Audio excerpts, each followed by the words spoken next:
Hey guys, and welcome to part 34 of Let's Play Pokemon SoulSilver. In the last part, well, we beat the game, pretty much. We became the champion of, well, everything. And, yeah, so now for the rest of the Let's Play, it's going to be extra stuff that you don't really have to do, but when it comes to the extra stuff in this game, you're going to want to do it. So one thing I actually kind of like about the Pokemon games that they like to do is that any stuff that you have to do post-game, they always kick you to the start menu, so you always have to load up your save. So I mean, I think some people who beat the game, you'd probably be like, oh, I beat the game, it's saved, I'll go turn off, do something else. But then you have to load up your old save, and I mean, I like that it doesn't just throw you into it. So it really does make this, all the stuff that you do now, and all the stuff that I'm going to do, feel like extra cool bonus stuff, rather than, you know, actually being part of the main quest. Because you could argue how in this, like, from the second generation onwards, they added in so much after game that it pretty much is as long, or if you do everything that you can do after you've beaten the Elite Four the first time, there is so much you can do. It's pretty much as long as the actual main quest. So I mean, just that small subtle thing of kicking you to the start menu so you have to load up an old save, it does actually make it feel like this is extra stuff, because I don't always do the post game. I think sometimes there's some cool stuff in it, but one of the problems I have with post game stuff in general is that for some of it you have to go to very specific places at very specific times, but there's no like real guidance to it. And I didn't do the stuff in Fire Red and Leaf Green, I didn't do the stuff in Pokemon Pearl, didn't do the stuff in Pokemon Emerald, but of course the reason why you want to do the post-game stuff in this game, or there's no way you're going to want to miss out on it, is because we're actually going to Kanto, and that means that there's 8 more gym badges to collect, which is awesome. It's such a cool idea. It's the reason why collecting the first 8 badges took as little time as it did. You know, it only took me around 18 hours, whereas I think my Pokemon Pearl save, I think I hit like 40 hours it took me to beat that, so that's why this one is a little shorter.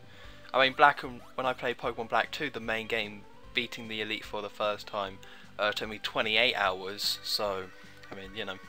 So one thing that's quite interesting is that the Warden now is calling me at this specific time, but of course I can't go to see the Warden. Oh, that crazy old guy. I'm off to Kanto to go catch a Nidoran or whatever the hell, I don't know. So to get to Kanto, later on you do unlock many different ways you can get to Kanto, because of course you can use Fly to get to Kanto and Johto and any Pokemon Center you want. But of course we can't fly to Kanto just as yet, so you have to take this boat trip. There are actually other proper transportation ways to get there, like a train, but I'll unlock them when I unlock them, if I remember to unlock them. I can't remember if it's required to get all the 8 gym badges to unlock everything. So yeah, so we're on a boat, and it's not timed, this. To actually get off this boat and to, you know, finish the trip and be able to leave and go to Kanto, you have to do this little side quest kind of deal, where pretty much a girl is lost, or some granddad has lost her granddaughter, but it turns out she's just playing hide and seek with the captain, so you play hide and seek with her and you're done. But so this boat isn't actually that big. The SS Anne is actually a lot bigger than this boat, the SS Aqua, which I kind of like. But it pretty much means that you can't do as much training as you would have liked, but really, if you've beaten the Elite Four, you don't have to do that much training. But the odd thing about all these trainers, right, is that you have to beat the Elite Four to come here, so you have to defeat Lance, the champion, to come to this boat and to be able to fight these trainers.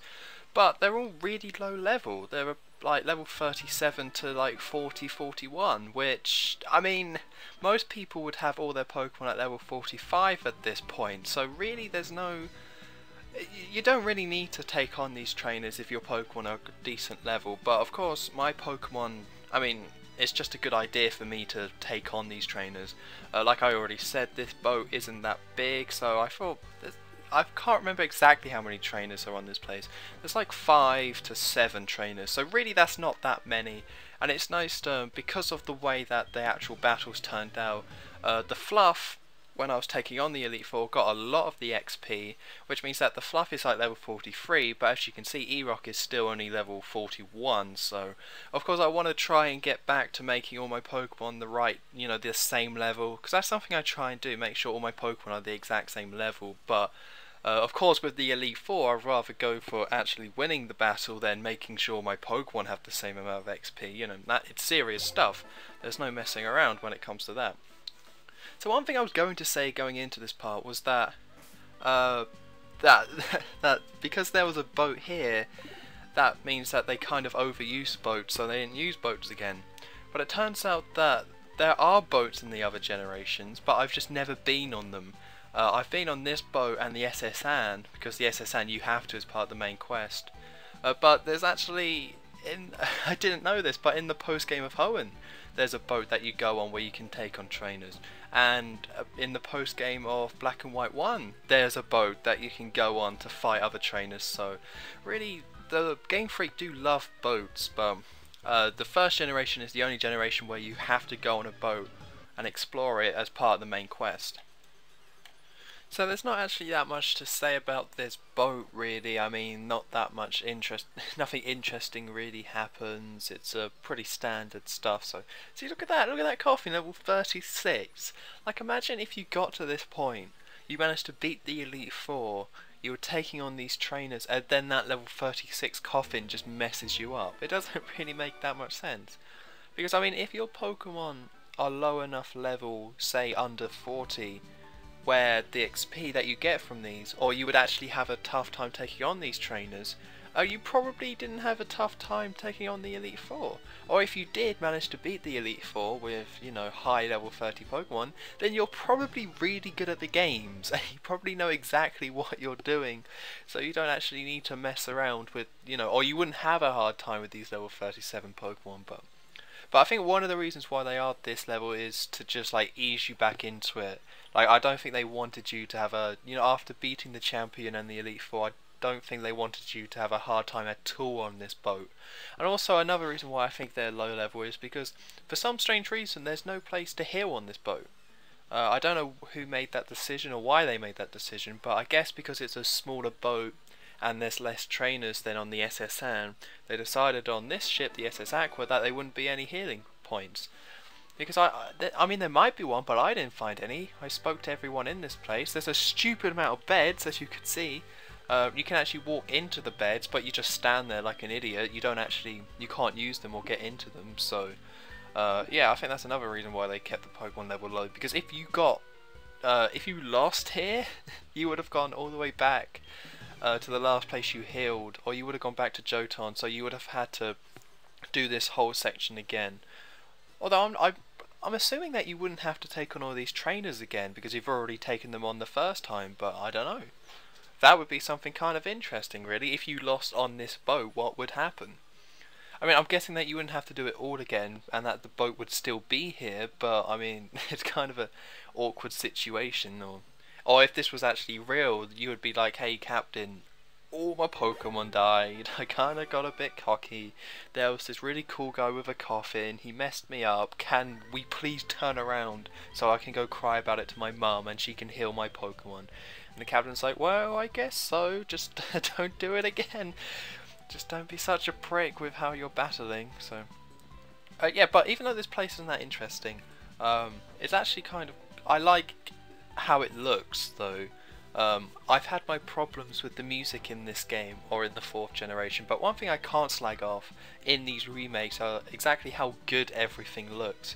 I mean, look at this place, each room has different carpet, which is kind of odd for a ship. You would think there would be some consistency with the way it looks, or they wouldn't, shell out for a load of different carpets, but yeah, each room looks a bit different, it looks pretty nice. So, and there's some, there's the big engine that you can actually walk past for some kind of weird reason. I don't know why they would let kids go back there. But yeah, so this place actually looks kind of nice.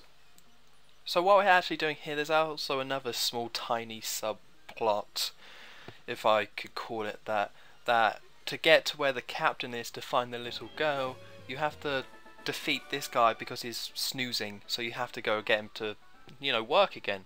But the annoying thing with it though is that if you come and talk to this guy before, he'll just be asleep and that'll be it, and he won't really respond to you.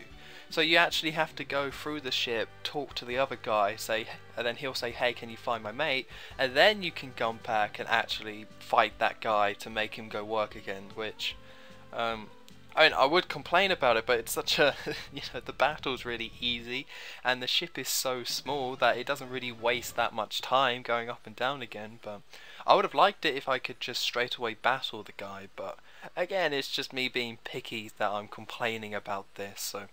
So I think this is actually the last trainer we're going to battle. Although actually, wait, maybe? I'm looking at my timeline here to see if any battles come up, because of course I fast forward the battles, so the audio for me is really tiny whenever I battle. But yeah, it looks like this is probably the last time we battle anyone here, because like I said, there's really not that much to do. So one thing I kind of like is that the captain is actually designed, or looks like the captain in the original. He's got that cool hat, that cool captain hat, and also a mustache and white hair, glorious white hair. Yeah, so in case you're wondering what that was, I decided to show off exactly what the emulator does when it crashes, and I didn't want to show it for long, but that was it. Sometimes when I walk out in places, that happens. So that was, in case you were wondering exactly what I was talking about, that's what it looks like when the graphics are upside down and just wrong. So yeah, it's definitely a really weird glitch, but I mean, yeah, I thought I'd just show it off so people know what I'm talking about and how annoying it is, because it is extremely annoying. So with that, you get a metal coat, which isn't useful for me because I don't have any steel type Pokemon, and that's it. That's the end of the boat mission, I guess, I suppose. So we're in Vermilion City. That's so awesome. It's just the first time I was here, I was like, yes, just 1,000 times yes. This is what we want to see. Because one thing that's kind of interesting is that when doing this, oh yeah, we also have this stupid thing again.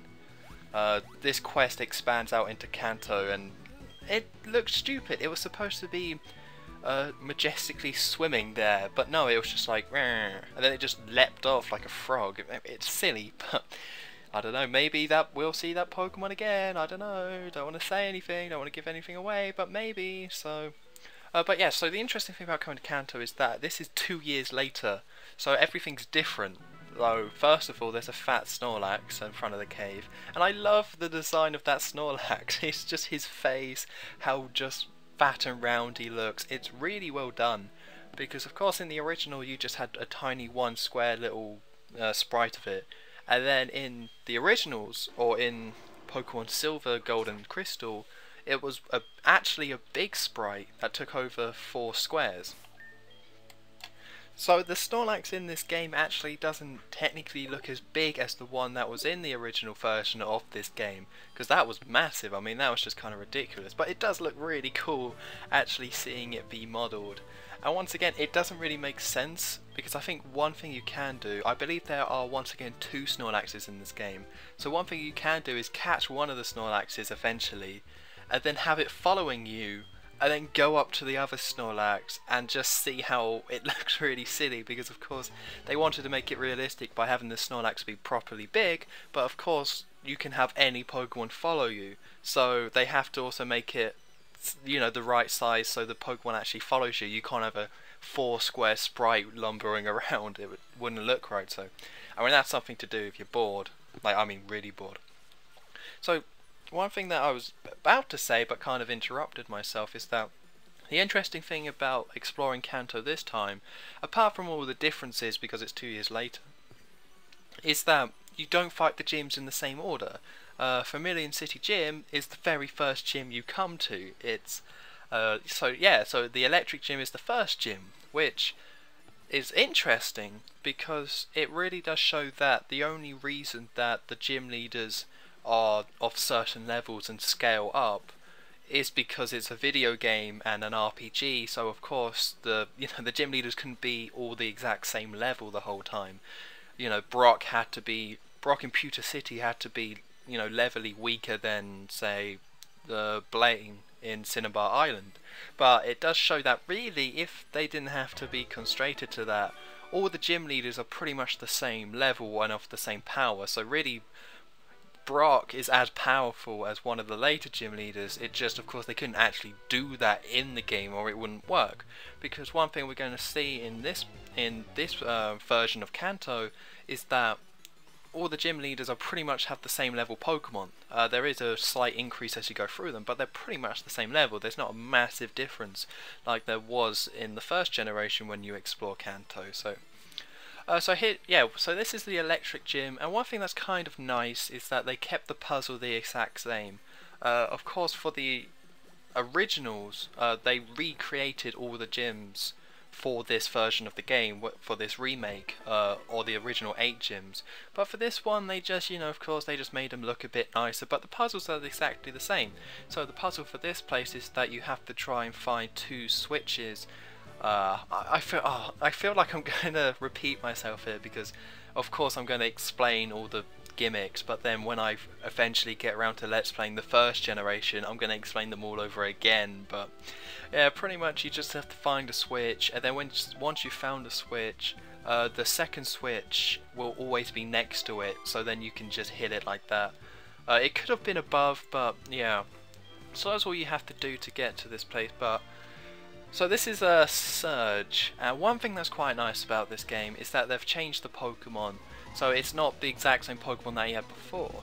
Or one thing that's kind of interesting, or something that they changed, is that he sends out, in the original his strongest Pokemon was Raichu, so in this game he sends out his Raichu first, and Raichu isn't his strongest Pokemon anymore. It's actually not even his weakest Pokemon anymore, it's his second strongest. So I thought that was kind of interesting that they went for that choice, trying to make, try and fake you out, being like, okay, here's this Pokemon first, it's no longer the strongest, we've really mixed things up here, it's crazy. But of course, it's an electric type gym, so instantly I was like, I can win this. I've already won, it's no problem, it's fine, because I have E-Rock that has Earthquake, and E-Rock, no, electric attacks don't do anything to E-Rock, and E-Rock is physically quite strong and can take any normal kind of attacks quite easily, so I was fine. So for the sake of variety, I thought when this Magneton showed up, I thought I'd throw in York, because I mean, Magneton is a steel type and Flamethrower is a really good attack, so of course York was going to kill Magneton. And York is really quick, so it was going to go first, so yeah, so I pretty much just steamroll this gym. As you might have noticed, when I first arrived in Vermilion City, I didn't even go to the Pokemon Center straight away. I just went in and attacked the trainers here, and then went to go heal. I did go heal before the gym battle, I'm not crazy, but I didn't go there straight away, so yeah, so his first 2 Pokemon are already down. He has an Electro, so just boom, Earthquake, no problem, The only thing that could have tripped me up is what he's doing now is using Double Team, which means that even though Earthquake is 100% accuracy, it could have gone wrong. I could have missed these Earthquakes, and it could have worked out quite differently. And one thing I was worried about is if these Pokemon had Sonic Boom, because if they had Sonic Boom, then they could do 20 damage to me. But I wasn't that worried about Sonic Boom, because E-Rock has over 100 health, so he could take 5 or 6 of them. And if I got down to really low health, I would have just used a Hyper Potion, because I now have a few of those. So this is his strongest Pokemon, Electabuzz, which is a pretty cool Pokemon actually. I do like Electabuzz. And I think one of the reasons why he has Electabuzz is because L-Kid. I think L-Kid was introduced in the 2nd gen. We haven't seen one. Yeah, L-Kid, which is the baby version of Electabuzz, was introduced in this game. So I think that's why, or like that's the loose connection here. But of course it's an electric type, so it stupidly used Light Screen. I mean, that really is the AI being completely stupid. I mean, why Light Screen? No, it's not going to work. It's not. I'm using Earthquake all the time. That's my pattern here. Keep up. So yeah, I didn't let E-Rock use or learn Double Edge, because I mean, there was no move that I really wanted to get rid of. So yeah, so he's already sent out his strongest Pokemon, so he's just sending out another Electrode. So. Initially I was I wasn't worried about going into this battle, but I could have been, because just going into it, all these Pokemon are actually a lot higher level than me. These Pokemon I mean, that Electabuzz was level 53, and Lance's strongest Pokemon was level 50, or 51 I think.